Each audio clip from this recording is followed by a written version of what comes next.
보시면 좋겠습니다. 제가 봉독하도록 하겠습니다. 하나님의 말씀입니다. 그런즉 누구든지 그리스도 안에 있으면 새로운 피조물이라. 이전 것은 지나갔으니 보라 새 것이 되었도다. 아멘. 이 말씀을 가지고 단에 서실 박성민 목사님 환영하고 목사님을 세우신 하나님께 영광의 박수로 맞이하도록 하겠습니다.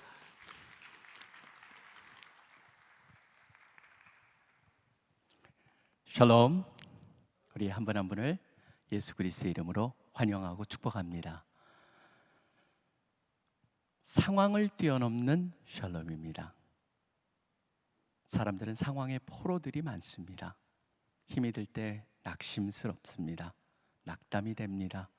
기운이 빠집니다. 그런데 하나님이 주시는 샬롬은 바로 상황을 뛰어넘고, 상황을 뛰어넘기 때문에 우리의 지각을 넘어서 역사하시는 그런 하나님의 샬롬, 평강이 여러분에게 임하시기를 간절히 소원합니다. 오늘 말씀을 보면은 누구든지 그리스도 안에 있으면은 새로운 피조물이다. 옛 것은 지나갔으니 보라 새 것이 되었도다. 한번 근데 여러분을 살펴보십시오. 뭐가 달라졌습니까? 저는 늘 이 말씀을 가지고 사람들이 참 조심스럽게 봐야 되는 건데, 이걸 어떻게 이해하느냐에 따라서 우리의 사고와 삶과 또 우리의 모든 기본적인 내가 누구인가, 어떻게 살아야 되는가, 무엇을 가치에 두고 살아야 되는가, 그런 게 모든 게 다 이걸 어떻게 이해하느냐에 달려 있습니다. 제가 뭐 이런 생각을 해봤습니다. 이 말씀을 이해하는데 새 것이 됐다, 이게 무슨 말일까? 그리고 언제 이런 것이 일어나기 시작할까? 라고 한다면은 영어로 하나 시작을 해보죠. 영화에 여러분 옛날에 백 투 더 퓨처라고 하는 영화가 있었습니다. 백 투 더 퓨처 시리즈로 나왔었죠. 거기에 보면은 참 희한한 과학자, 이렇게 굉장히 재밌게 생긴 아주 유머러스한 과학자가 생긴 게 그렇다는 겁니다. 그래가지고 하는데, 저는 특별히 제가 그 자동차가, 그때 제가 이제 공학을 공부하고 있을 때라서 자동차가 굉장히 제 눈에 들어왔었어요. 특별히 저는 금속공학을 하다 보니까 그 머티리얼, 그걸 만든 재료가 제 눈에 들어왔기 때문에 저한테는 아주 깊은 인상을 남겼습니다. 뭐였냐면 스테인리스 스틸로 만든 자동차였죠. 드로레니아레하고 해가지고 스테인리스 스틸을 만들어가지고 쫙 펴지는 그러한 건데, 바로 그 영화 속에서 보여주는 게 뭡니까? 굉장히 아이러니하고 역설적인 표현을 썼죠. Back to the future. Back 하면 보통 뒤로 가는데 앞으로 가요. 그래서 사람들의 제목에 굉장히 깊은 인상을 남겼는데, 우리 기독교인 중에 지금 우리한테 일어난 게 뭔지 아십니까? 우리가 back to the future 한 게 아니고, 정확히 말하면 future가 우리한테 찾아온 거예요. 그렇기 때문에 하나님께서 미래의 것을 우리한테 시작을 하신 거예요.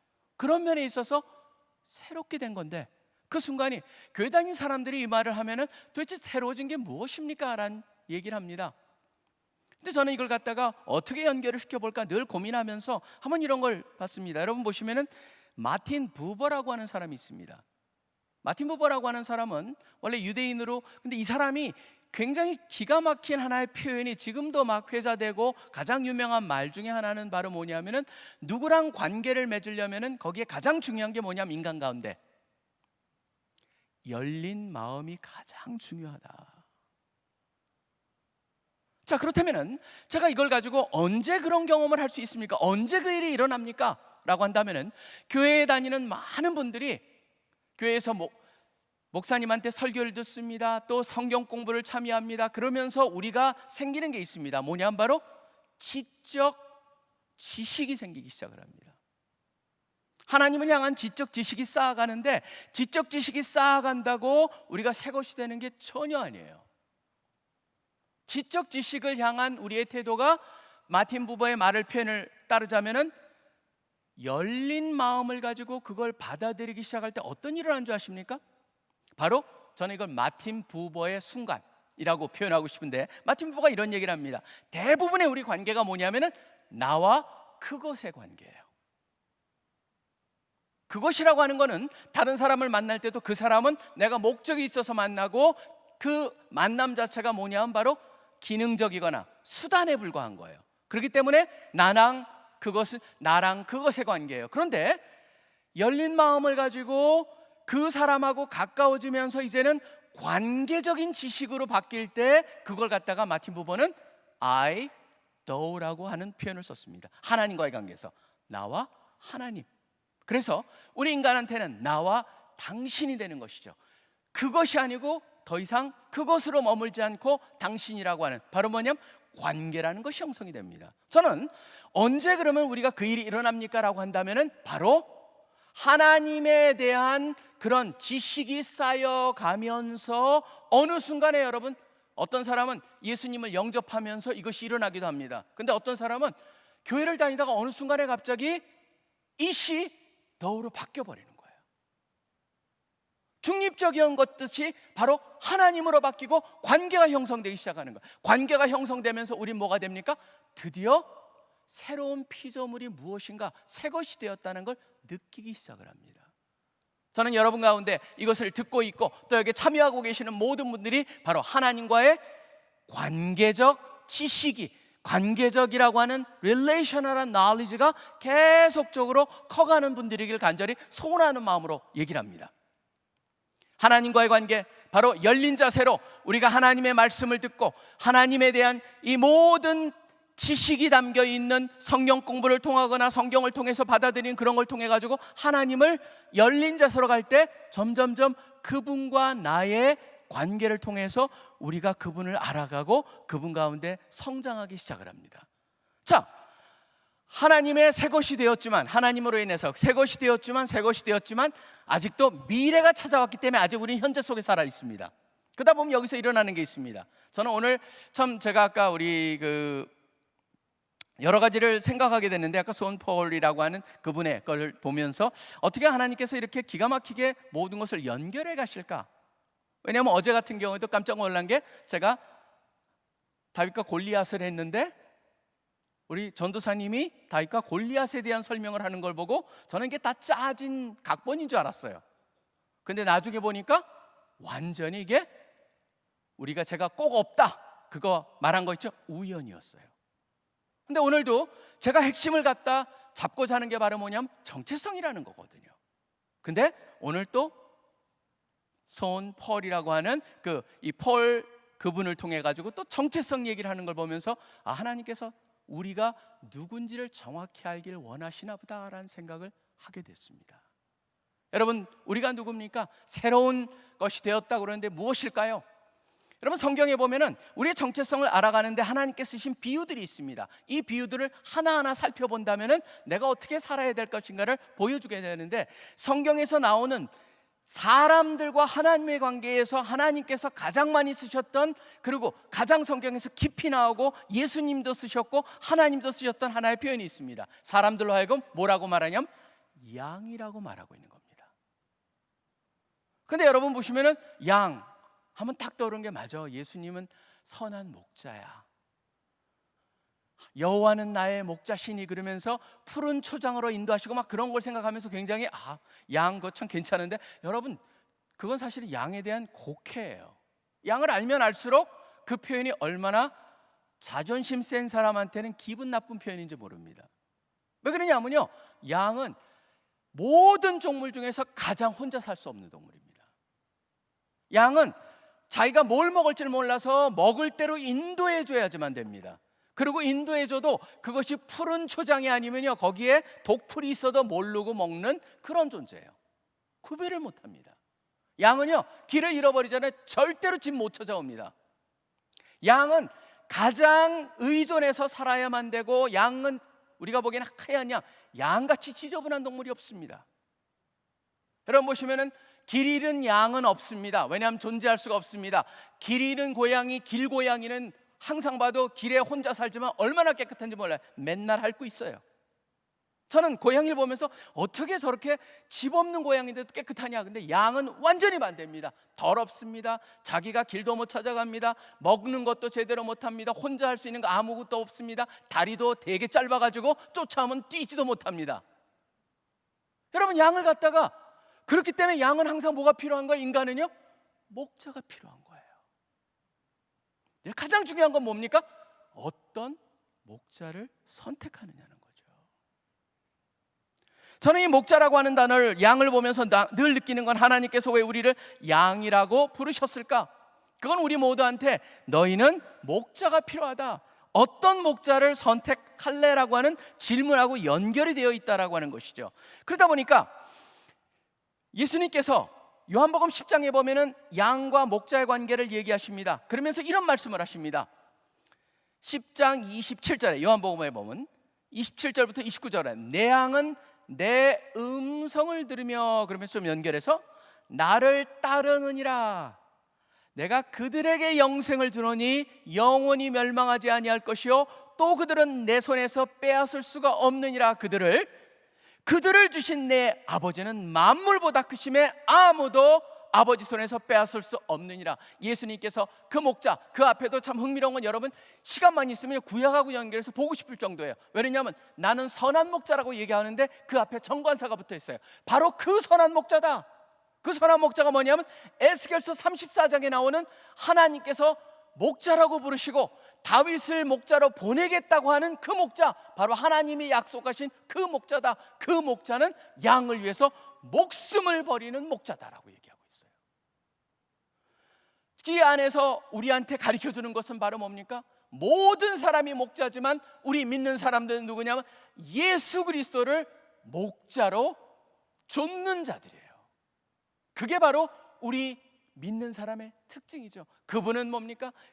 선한 목자, 목숨까지도 줄 수 있는 목자이기 때문에 우리를 늘 쉴만한 물가로 인도하시고 푸른 초장으로 인도하시고 지켜주시고 우리를 갖다 올바른 인도하시는, 그렇기 때문에 우리는 그분이 없으면 살 수가 없다라고 하는 것을 말해주는 게, 우리는 너희들은 양이다.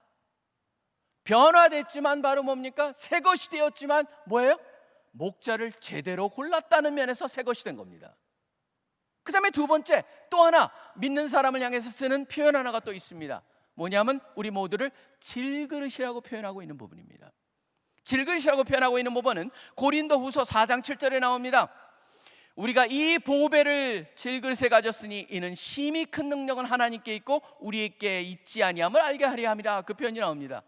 저는요, 모든 사람은 다 양입니다. 그렇기 때문에 목자를 선택해야 됩니다. 그 다음에 모든 사람은 또 뭡니까? 질그릇입니다. 질그릇은 다양한 질그릇이 있습니다. 어디는 모양이 아주 이쁜 질그릇이 있습니다. 어디는 굉장히 투박한 질그릇이 있습니다. 어디는 아주 단순한 질그릇이 있습니다. 복잡한 질그릇이 있습니다. 아무리 모양은 달라도 동일한 것이 있습니다. 뭐냐면 떨어지면 깨진다는 겁니다. 저는 질그릇이라는 것은 지극히 약하다라는 것, 깨어져 버리는 존재라고 하는 것이죠. 여러분 보시면 그거는 우리를 보면 금방 알 수가 있습니다. 칭찬은 고래도 춤추게 한다. 여러분 칭찬은요, 사람들을 갖다가 질그릇 나름대로 신나게 살 수 있게 만드는 거예요. 사람들이 격려를 받았을 때. 근데 공격을 받고 비판을 받고 댓글이 삭막한 게 달리고 악플이 달렸을 때 사람들이 차지하는 건 뭐예요? 무너지기 시작한다는 거예요. 질그릇이에요. 전 그래서 늘 이 심리학자들이 말하는 피그말리온 효과냐 스티그마 효과냐, 어떤 것을 일으키는 존재냐, 우리는요 그렇기 때문에 피그말리온 효과 된다, 격려하고 칭찬하고 그러면 사람들이 굉장히 잘 될 수가 있는 존재. 그렇지만 문제는 바로 뭐냐 하면은 비판과 비난을 받을 때 무너질 수 있는 존재. 아직도 우리는 그렇습니다. 그렇기 때문에 늘 제가 어제 다윗과 연결해서 저는 늘 그런 생각을 합니다. 우리 믿는 사람들이 가져야 될 가장 중요한 것 중에 하나는 소음과 신호를 구분할 줄 알아야 된다.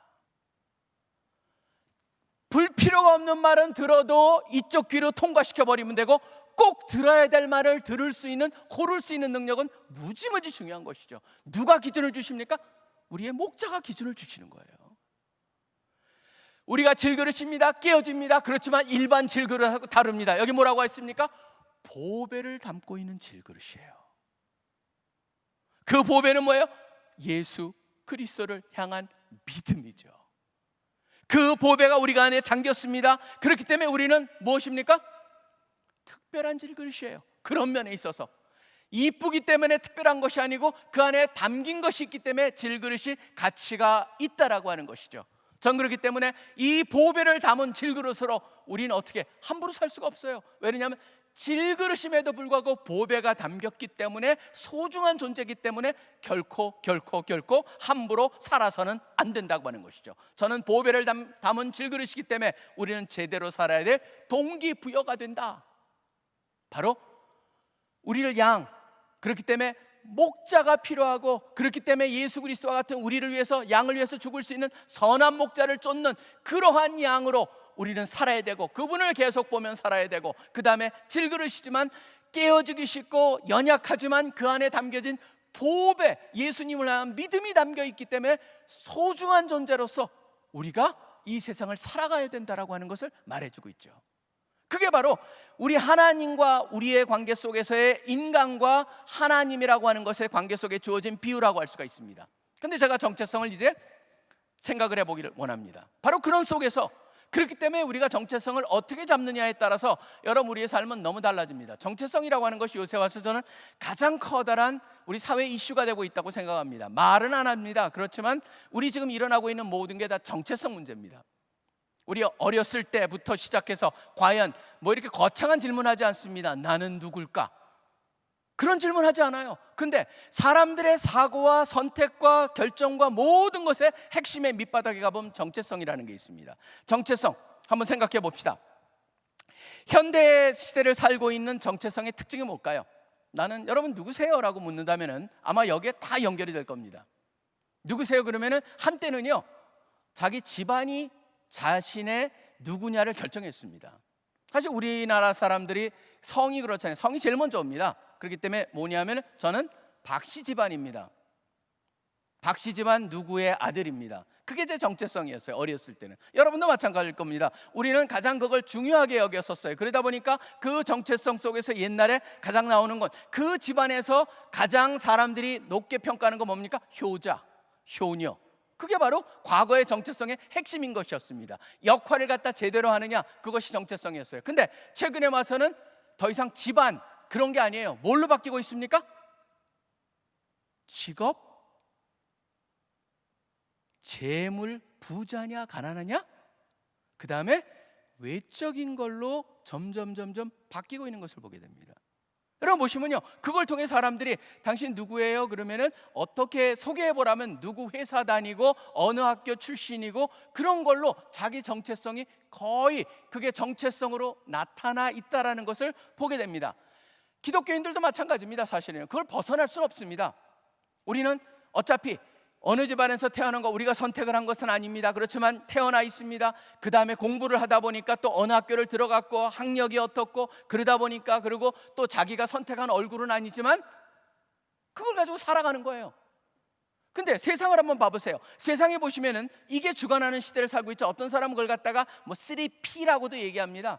그래서 사람들이 겉으로 보기에는 뭐 포지션이라든가 위치라든가, 그 다음에 포제션 얼마나 많이 갖고 있는가, 그 다음에 popularity 얼마나 인기가 있는가, 그런 걸 3P라고, 어떤 사람은 3P라고 얘기합니다. brain 얼마나 머리가 좋냐, 그 다음에 beauty 얼마나 멋지냐, 그 다음에 bronze 그래서 얼마나, 여기 보면은 이 외모적으로 사람들한테 딱 띄는, 그렇기 때문에 그런 걸로 사람들을 평가하는 거에 우리가 익숙하죠. 저는 그게 중요하지 않다는 게 아닙니다.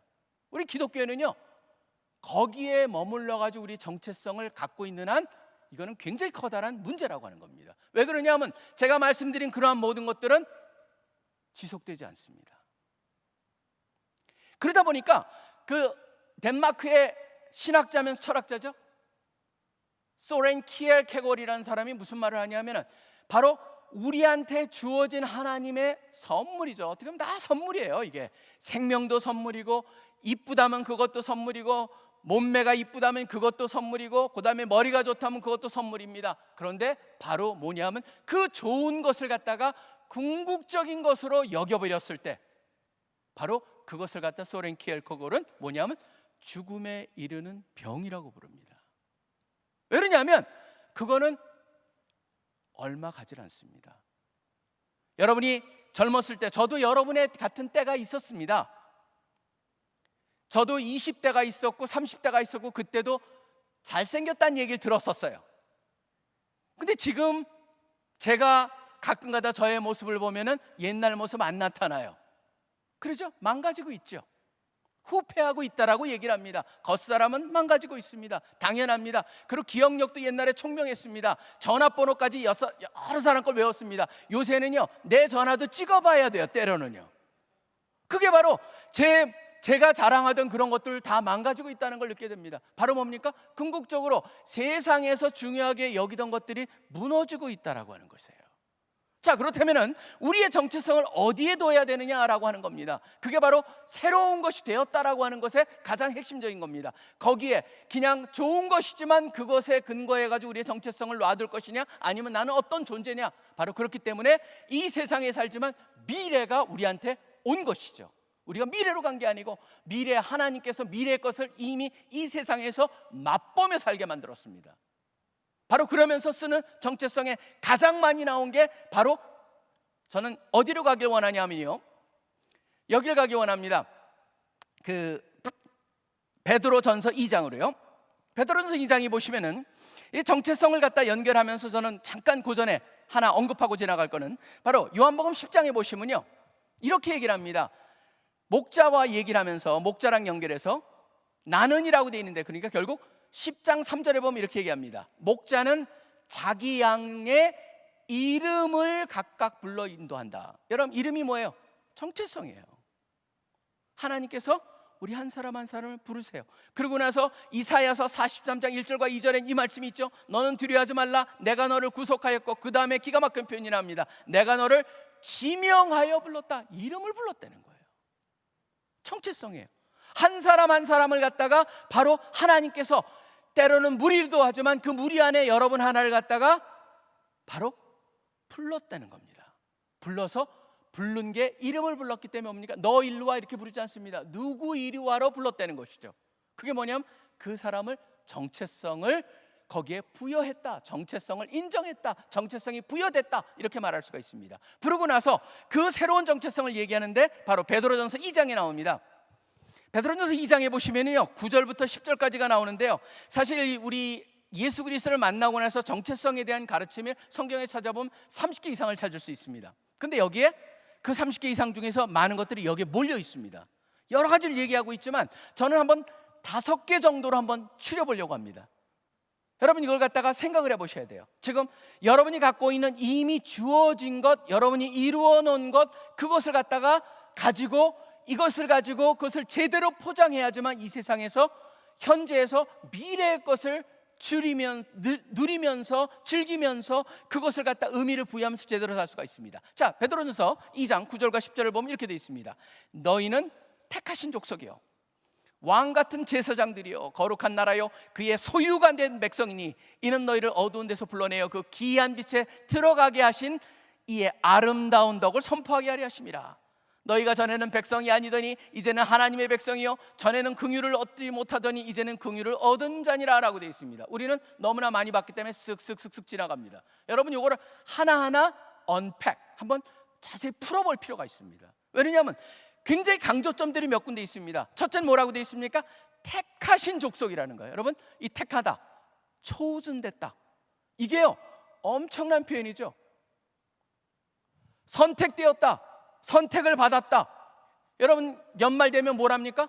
NBA라든가 그 다음에 미국 같은 경우에는 NBA, NFL 그런 걸 하게 되는데 우리나라도 마찬가지죠. 지금 이 KBA 같은 데서 야구 선수들, 농구 선수들 드래프트를 합니다. 거기서 뽑는데 그 선수들 거기 안에서 다 죽이고 있어요. 누가 지금 내가 어느 팀으로 갈까? 어느 팀으로 가느냐 할 때, 뽑혔을 때 거기서 환호하는 그 모습들 여러분 생각해 보셨습니까? 선택이라는 것이 무엇인가? 근데 우리가 선택을 받았다는 거예요. 근데 중요한 건 뭐냐면요, NBA라든가 NFL이라든가 그 다음에 나와 있는 모든 그 운동선수는 뭐예요? 그 사람들은 뽑힐 이유가 있어요. 농구를 잘하거나 야구를 잘하거나 가능성이 있거나 싸거나 그 실력에 비해서, 그러면 뽑혀요. 근데 저는 질문이 이거예요. 선택된 족속이라고 한다면은 바로 나는 왜 선택되었냐라고 하는 겁니다. 여러분, 이거를 갖다 잘 이해해야지만 우리가 이 세상에서 왜 좋은 것은 좋은 자리에 놔두고 궁극적인 것으로 결코 만들면 안 된다라고 하는 게 왜 그러냐 하면은요, 바로 하나님께서 우리를 선택하신 이유를 생각해 보셔야 됩니다. 여러분 지금 사랑의 교회 나오시는 정도면요 다 잘난 사람들이에요. 전 그렇게 생각해요. 다 잘난 사람들이에요. 그렇지만 여러분이요 하나님의 선택을 받은 정도로 잘난 거 하나도 없어요. 왜 그러냐 하면 그게 바로 성경에서 말하는 거예요. 신명기 7장을 가보면은 완전히 순환 논리입니다. 하나님께서 저들을 사랑하셨다. 그러니까 그 다음에 왜 그들을 사랑하셨습니까? 그랬더니 그 다음에 나오는 답이 뭔지 아세요? 내가 그들을 사랑하였기 때문에. 여러분 보시면 하나님이 그들을 선택해가지고 사랑했다고 그랬습니다. 이유가 있을 줄 알았습니다. 그런데 그 이유는 뭐예요? 너희가 크기 때문에 선택한 게 아니고 작기 때문에 선택을 했어요. 아니 왜 작은 게 때문에 선택했어요? 그 질문의 답이 뭐예요? 내가 너희를 사랑했기 때문에. 바로 뭐냐면 거기에 핵심은 그것이 선택이라는 것 자체가 은혜라고 하는 사실입니다. 은혜라고 하는 사실은 굉장히 중요합니다. 왜냐하면 흥미롭게도 지금 이 택함이라고 하는 단어의 은혜를 강조하고 마지막에 다섯 번째 제가 말씀드릴 긍휼이라는 이 두 개가 서로 패키지입니다. 은혜는 뭐냐면 영어로 그 헬라어로 카리스라고 하는 단어는 뭐냐면은 받을 자격이 없는 사람한테 그 사람한테 이상을 갖다 줄 때 그걸 갖다 은혜라고 하는 겁니다. 자격이 없는데 선택을 받았다. 그렇기 때문에 디도서 3장 7절에 보면 그의 은혜로 힘입어 의롭다 하심을 얻어 영광의 소망을 따라 상속자가 되게 하셨다라고 하는 겁니다. 선택을 받았습니다. 그렇기 때문에 여러분 뭐예요? 여러분이 부자거나 잘났거나 그래도 뭐예요? 그게 은혜라는 걸 잊지 않아야지만 그 부와 잘남이 제자리를 찾게 되는 거예요. 흥미로운 게 있습니다. 전 야고보서를 볼 때마다 늘 야고보서는 이미 여러분이 야고보서의 배경을 보시면은 가난한 사람이 이미 있고 부자들이 있고 그렇기 때문에 교회 내에서 부유한 사람들이 가난한 사람 약간 얕보는 그런 분위기가 있는 데서 야고보서가 쓰여졌습니다. 여러분 읽어보시면 금방 알 수 있습니다. 근데 야고보서를 딱 보면은 그 앞에 이렇게 나와 있어요. 낮은 자들은 높아짐을 인하여서 자랑하고 그 다음에 나오는 게 부유한 자는 낮아짐을 인하여서 자랑하라. 무슨 말입니까? 하나님께서 너희가 잘난 게 아니지만 너희를 갖다가 높이시지 않았냐? 그것이 너희 자랑거리가 되어야 된다. 그 다음에 부자들은 낮아짐을 왜 자랑하라고 그럽니까? 그거 뭡니까? 일반적으로 부자들은 하나님을 믿지 않아요. 그런데 하나님을 믿었어요. 바로 그게 뭐예요? 하나님이 낮추셨다. 그렇기 때문에 그게 자랑거리가 되는 거예요. 그래서 여러분들이 늘 보셔야 될 것은 바로 뭐냐면 내가 잘났거나 내가 뭐 부유하거나 잘되거나 그러면 그게 뭐냐면은 바로 하나님이 나를 통하여서 그것을 주셨기 때문에 미래에 일어날 그것을 갖다 현재로 우리한테 오심으로 현재 속에서 그걸 내가 어떻게 써야 되느냐를 결정하게 되는 것이죠. 그렇기 때문에 자랑하면서 우리가 제자리를 찾게 만드는 것이 바로 거기에 나와 있는 말씀이라고 좀 믿어요. 그렇기 때문에 택함을 받았다는 게 중요합니다. 두 번째 굉장히 중요한 말씀이 나오죠. 왕같은 제사장이 되어 있습니다. 왕같은 제사장 거룩한 나라라고 되어 있습니다. 바로 왕같은 제사장은 뭡니까? 제사장이란 단어에 잘 여러분들이 집중해 볼 필요가 있겠죠. 제사장은 뭡니까? 하나님과 사람 사이를 연결하는 존재입니다. 우리는 여기서 참 특별한 것을 갖다가 보게 하죠. 뭐냐면 하나님이 택하셔서 우리를 뭘로 만들었습니까? 바로 이 땅에서의 역할을 얘기하고 있는 겁니다. 우리의 역할은 뭐예요? 여러분이 무엇을 하거나 상관이 없습니다. 선생님을 하거나 아니면 의사를 하거나 뭘 하거나 어떤 직업을 하거나 상관이 없습니다. 중요한 건 뭐예요? 여러분들은 그곳으로 보내진 하나님의 제사장이라는 걸 분명히 얘기하고 있죠. 하나님의 제사장은 바로 뭡니까? 사도행전 26장 18절에 보면 사도 바울이 얘기합니다. 그 눈을 뜨게 하여 어둠에서 빛으로 사탄의 권세에서 하나님에게로 돌아오게 하고 죄사함과 나를 믿어 거룩하게 된 무리 가운데서 기업을 얻게 하리라 라고 사도 바울한테 하나님께서 말씀하신 것, 바로 다른 데 보면 뭡니까? 화목하는 직분을 주셨다고 되어 있습니다. 바로 우리는 누굽니까? 하나님이 어떤 분인가를 알리는 거예요. 그의 선한 것을 갖다 알리는데, 그렇기 때문에 저는 늘 생각하는 게 바로 민수기에 나오는 거죠. 민수기에 보면 제사장의 기도가 있습니다. 아론과 그의 자손들에게 이렇게 말하라고 해라. 그러면서 그들이 하는 역할이 뭐예요? 하나님은 너에게 복을 주시길 원하시며 너를 지키시길 원하시며 하나님께서는 얼굴을 너에게로 향해서 은혜 비추시길 원하시며 하나님께서는 얼굴을 너희로 향하여 들어 너희들에게 평강을 주시기를 원하신다. 바로 하나님이 어떤 분이냐면 뭘 알리는 거예요? 하나님은 사랑하십니다. 복을 주시길 원하십니다. 올바른 곳으로 인도하길 원하십니다. 하나님은 그런 분입니다. 그것을 갖다가 입으로 전할 뿐만 아니라 우리 삶을 통해서 전해야 하는 것이죠. 그렇기 때문에 그게 뭐예요? 일터 선교사들이 되는 거예요. 모든 사람이요. 예배가 하나도 없어요. 목회자들은 바로 목회자로서 교회에서 그 일을 하는 것이고, 일반 성도님들, 이 목회자 부름을 받지 않은 분들은 그 일터에서 바로 그 일을 감당하고 있는 것이죠. 그게 바로 우리의 주어진 정체성이에요.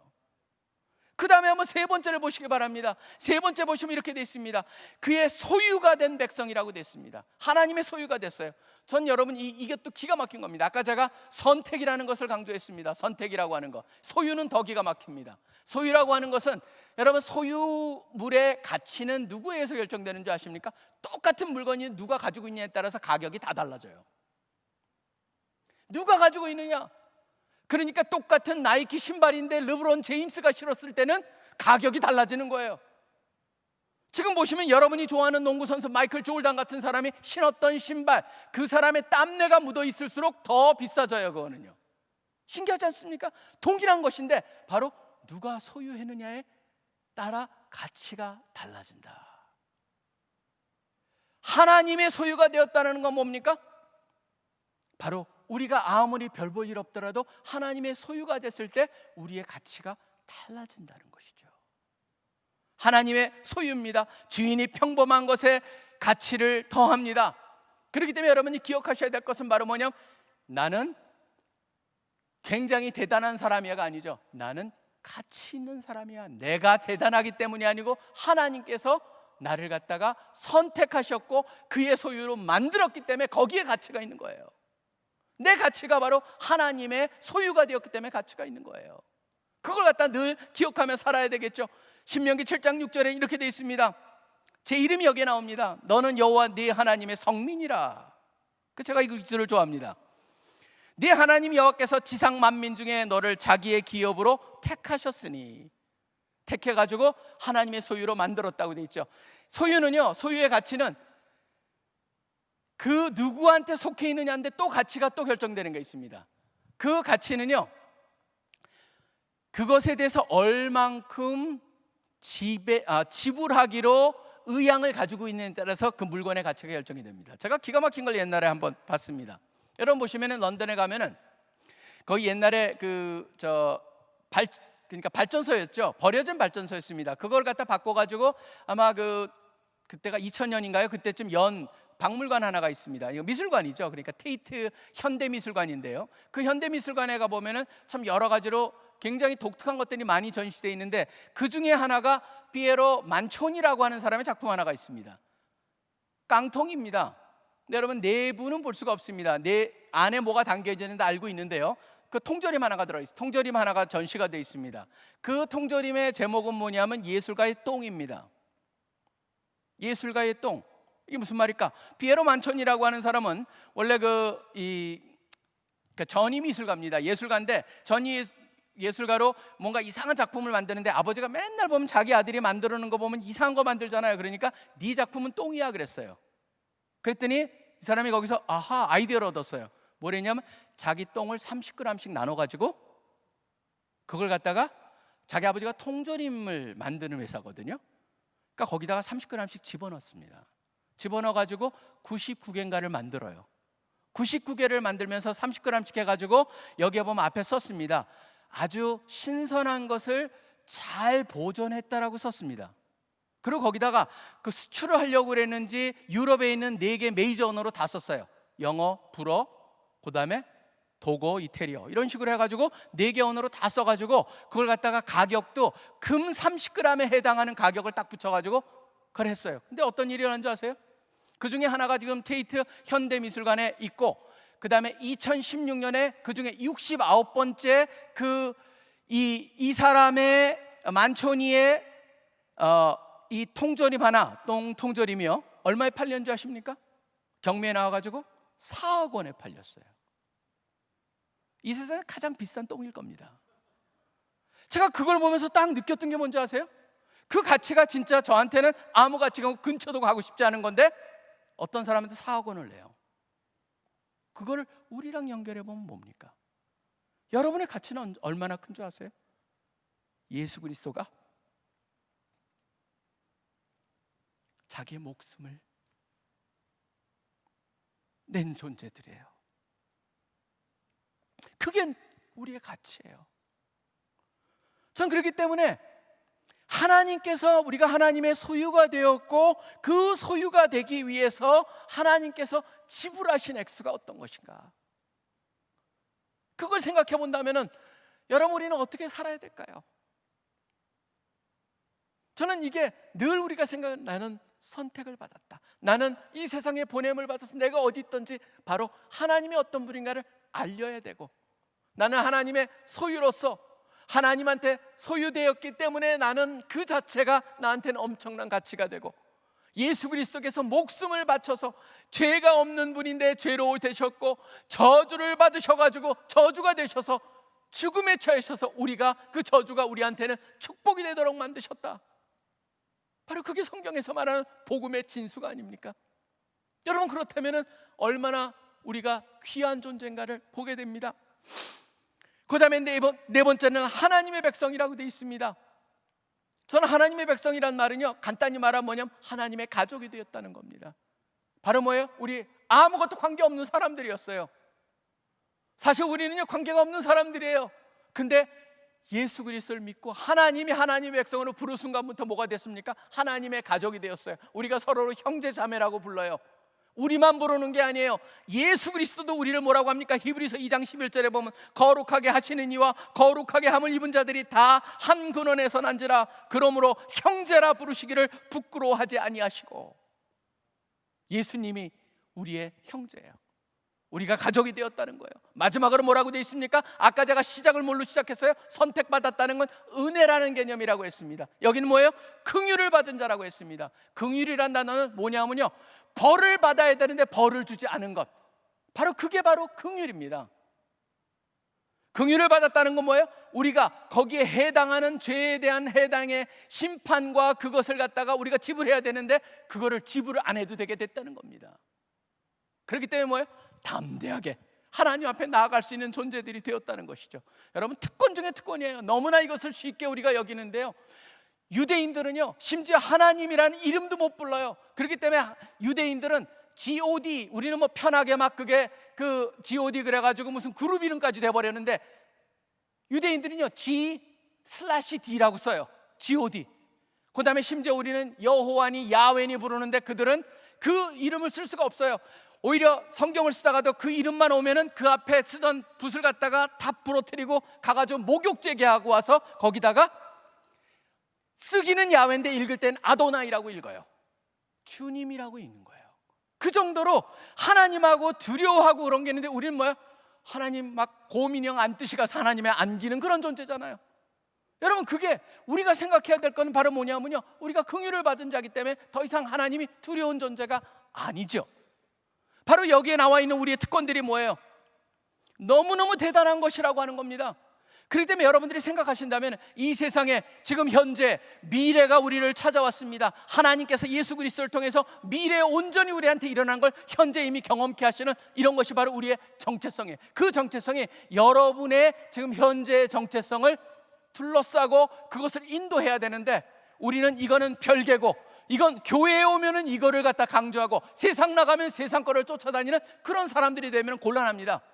지금 그걸 잘 보여주는 게 있어요. 왜냐하면 지금 아까도 제가 폴선의 얘기를 들으면서 어떻게 저 사람의 그 전의 삶이 변화된 삶, 그 두 개를 갖다가 간단히 얘기하시잖아요. 그걸 잘 보여준 케이스가 80년대 나온 영화죠. 여러분 뭐 기억나신지 모르겠습니다. 보시면 꼭 한번 보십시오. 옛날 영화 중에 좋은 게 참 많은데 그 중에 하나 꼭 보셔야 될 게 불의 전차라고 하는 영화입니다.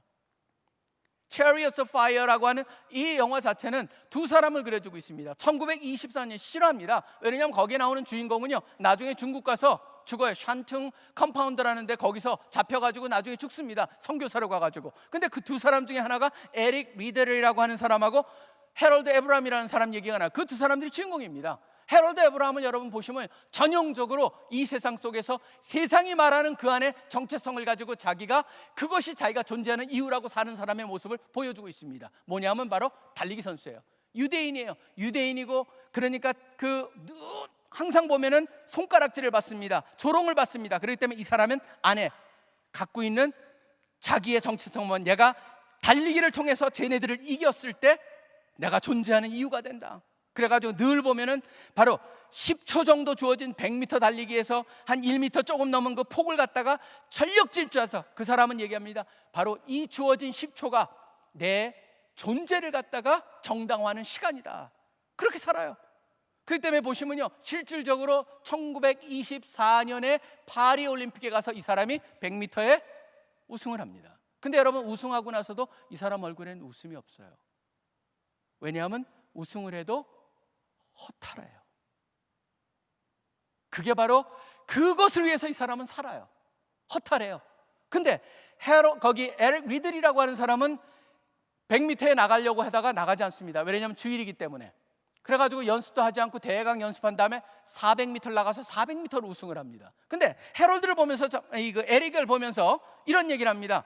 자기 여동생한테, 나는 하나님이 목적을 가지고 나를 만드셨다고 믿어. 근데 나를 빠르게 만드셨거든. 실제로 내가 달릴 때 나는 그분의 즐거움을 느껴. 그래요. 자신의 즐거움이 아니에요. 달릴 때 하나님이 나를 만드시고 하나님이 내가 달리는 것에 하나님의 즐거움을 느낀다고 그래요. 그게 바로 에릭 리들이라는 사람이 거기서 얘기를 해요. 흥미로운 건 뭐예요? 이 사람은 하나님의 즐거움을 위해서 뛰어요. 그러면서 자기의 즐거움을 느껴요. 저는 거기에 굉장한 아이러니를 보게 됩니다.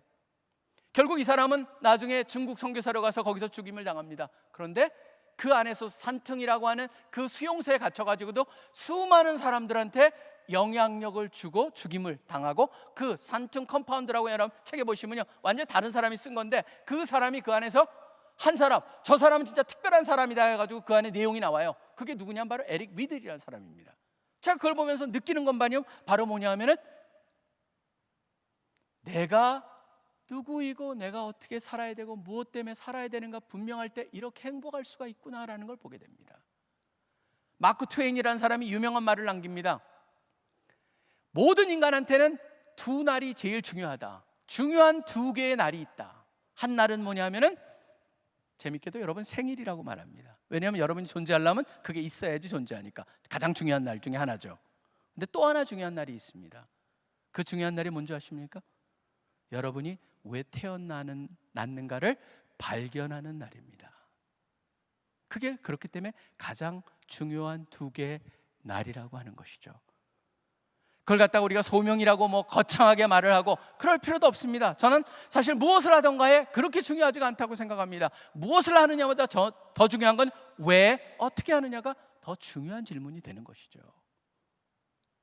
그게 우리 정체성을 올바로 갖고 있는 사람들의 모습이라고 생각을 합니다. 우리 믿는 모든 사람들을 향해서 하나님께서 사도 바울을 통해서 주신 말씀이 있죠. 로마서 12장. 세상 속에서 살되 우리는 어떻게 살아야 합니까? 이 세대를 본받지 말고 오직 마음을 새롭게 하여, 바로 뭐를 발견하라고 합니까? 변화를 받아서 하나님의 선하시고 기뻐하시고 온전한 뜻이 무엇인가를 분별하도록 하라라고 말합니다. 세대를 본받지 말라. 그게 무슨 말일까요? 세대를 본받지 않는 것. 여러분, 요새 세대에서 여러분한테 가장 도전을 주는 게 뭡니까? 가장 힘들어지는 게 뭡니까? 저는 그걸 갖다가 정체성이라고 하는 그 정체성을 흔들어 놓는 겁니다. 누가 더 누구보다 낫고, 저 사람은 그렇기 때문에 저 사람이 무슨 아파도 뉴스거리가 되는데 이 사람은 죽어도 통계 하나뿐입니다. 그게 바로 세상에 보는 눈이죠. 저는 그걸 보면서 그 속에 우리가 들어가서 그것을 보기 시작하면 우리는 그 안에서 이 사다리 오르는데 우리 정력을 낭비하다가 막판이 됐을 때 허탈할 수밖에 없다라고 하는 것이죠. 바로 믿는 사람들은 다시 한번, 그게 중요하지 않다는 것이 아닙니다. 여러분이 부름받은 영역에서 노력해야 되고 최선을 다해야 되고, 저도 그래서 다윗을 얘기하면서 말씀드렸던 것이, 유행을 바라지 마십시오.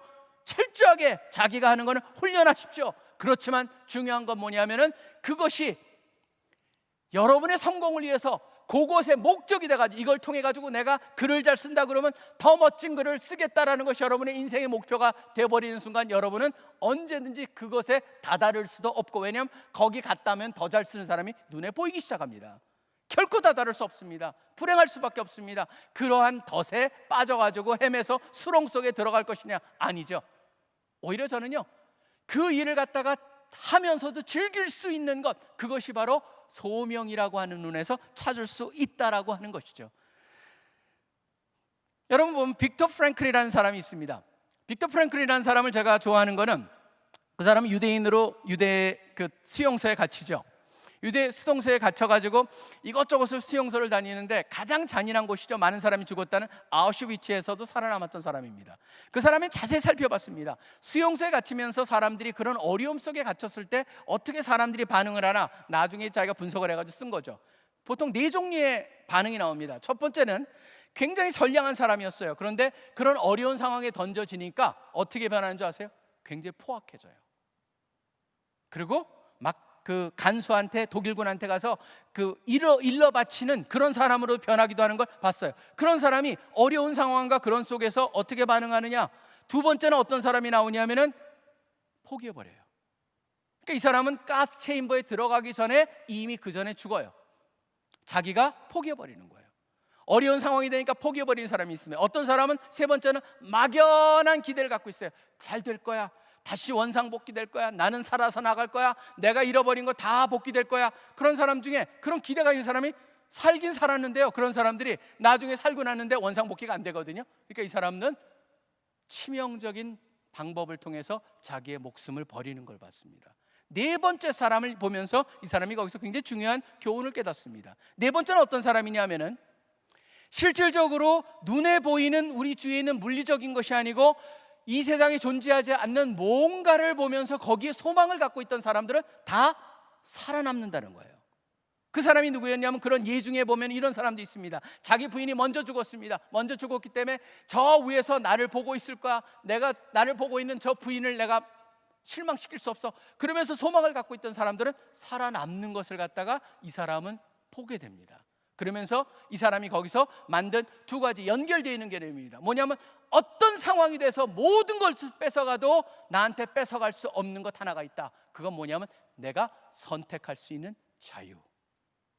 뺏어갈 수가 없다.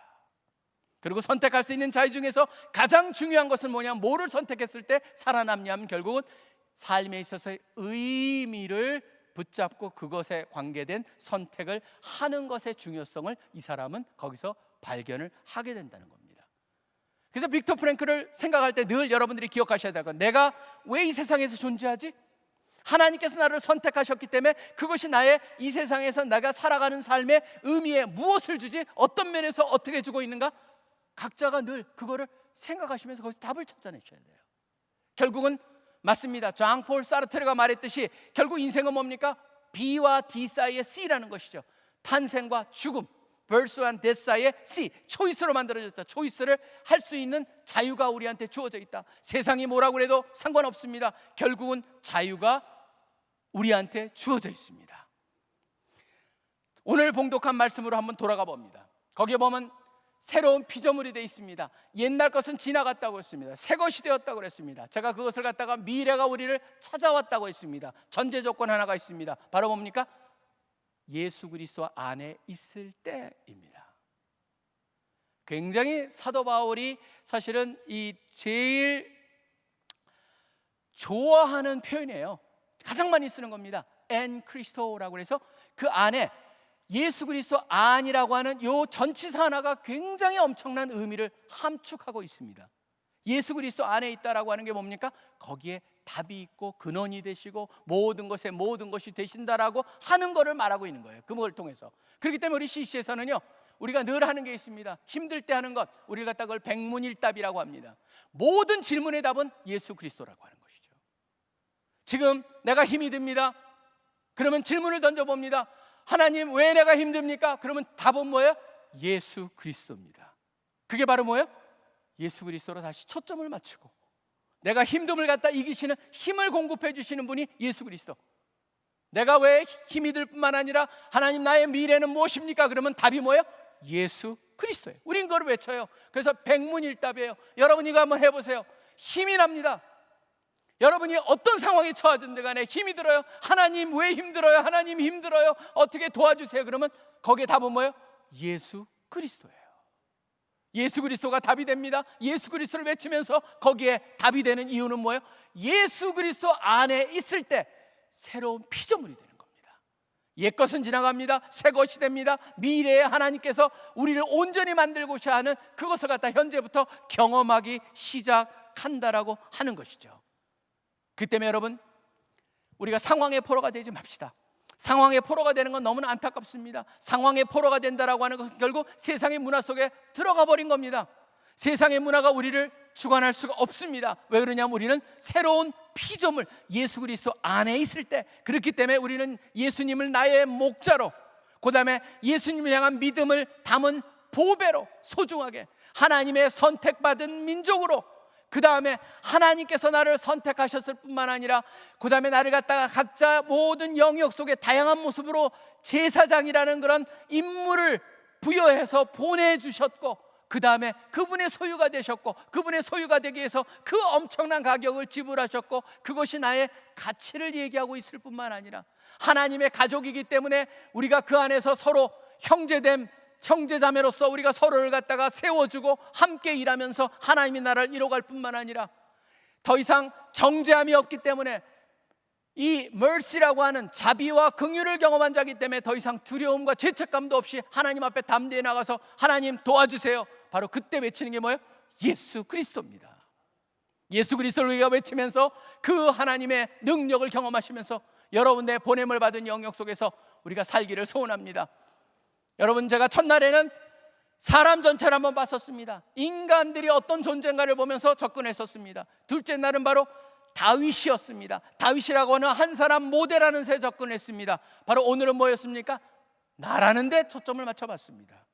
근데 결국은 그 나라보다 더 중요한 초점 누굽니까? 제가 말씀해 드렸듯이 예수 그리스도죠. 예수 그리스도, 나, 다윗, 모든 사람. 결국 여러분들이 늘 생각하셔야 될 건 성경을 보시면서 예수 그리스도를 찾아내고 예수 그리스도랑 연결하고 그 안에서 답을 찾으시면서 승리하시는 한 분 한 분 되시기를 간절히 축원합니다. 기도하겠습니다. 하나님 아버지, 감사합니다. 우리를 주님께서 택하셨습니다. 내가 잘난 것 하나도 없습니다. 근데 택하셨기 때문에 노바디에서 썸바디가 되어버렸습니다. 감사합니다, 주님.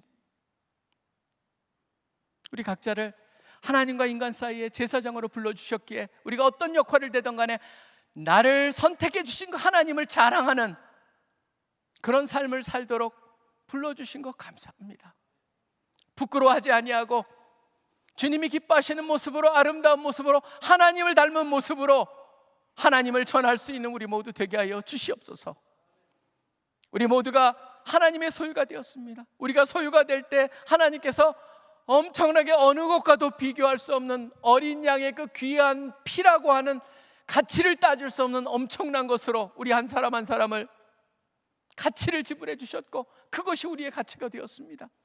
세상에서 때로는 나의 위치 때문에, 나의 부족함 때문에, 나의 변변찮음 때문에 별 볼 일 없다고 여길지라도 그것에 흔들리지 않는 우리 되게 하여 주시옵소서. 오히려 하나님이 나를 그렇게 귀하게 여기셨고 하나님의 소유이기 때문에 나의 가치가 있다는 것을 기억하게 하여 주시옵소서. 하나님의 가족으로 예수 그리스도가 나를 형제라고 부를 수 있는 그런 존재가 되었다는 것 잊지 않게 하여 주시고, 더 나아가서 우리가 긍휼을 받은 자들로서 하나님이 우리를 책하거나 심판하시고자 하는 것이 아니고 우리를 품어주시고 인도하여 주시고 목자로서 살 수 있도록 도와주시는 것을 기억하면서 어떤 상황이든지 우리가 예수 그리스도를 외치면서 그 우리한테 다가온 미래를 누리면서 이 땅, 이 현재에서 멋지게 살아가는 우리 모두 되게 하여 주시옵소서. 감사합니다. 주님을 찬양합니다. 주님 사랑합니다. 이 모든 기도 살아계시 역사하고 계시는 예수 그리스도 이름으로 간절히 기도합니다.